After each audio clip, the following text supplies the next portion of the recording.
అయ్యప్ప దర్శనం కోసం వచ్చే భక్తులు మండల కాలం పాటు అంటే 41 రోజులు దీక్ష తీసుకొని ఇరుముడి కట్టుకుంటారు.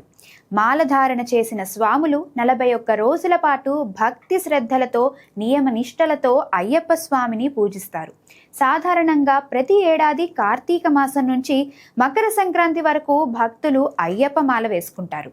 ఈ 41 రోజులు చాలా కఠినమైన నియమ నిష్టలతో దీక్ష కొనసాగిస్తారు. ఈ అయ్యప్ప దీక్షలో నియమాలకు చాలా ప్రాధాన్యత ఉంటుంది. ఈ దీక్ష కాలంలో తప్పనిసరిగా బ్రహ్మచర్యం పాటించాలి. ఖచ్చితంగా చెప్పాలంటే ఒక యోగి వలె జీవించాలి. అబద్ధాలు ఆడకూడదు.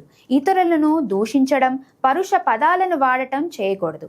ఇతరులను మోసం చేయటం మహాపాపం. నిత్యం అయ్యప్ప నామం స్మరించాలి, జపించాలి, మననం చేసుకుంటూ ఉండాలి. అన్ని రకాలైన వ్యసనాలకు దూరంగా ఉండాలి. 41 రోజుల పాటు కఠినమైన నియమాలు పాటిస్తే అవి జీవితాన్ని సాఫీగా ముందుకు తీసుకెళ్లేందుకు ఉపయోగపడతాయని భక్తుల విశ్వాసం.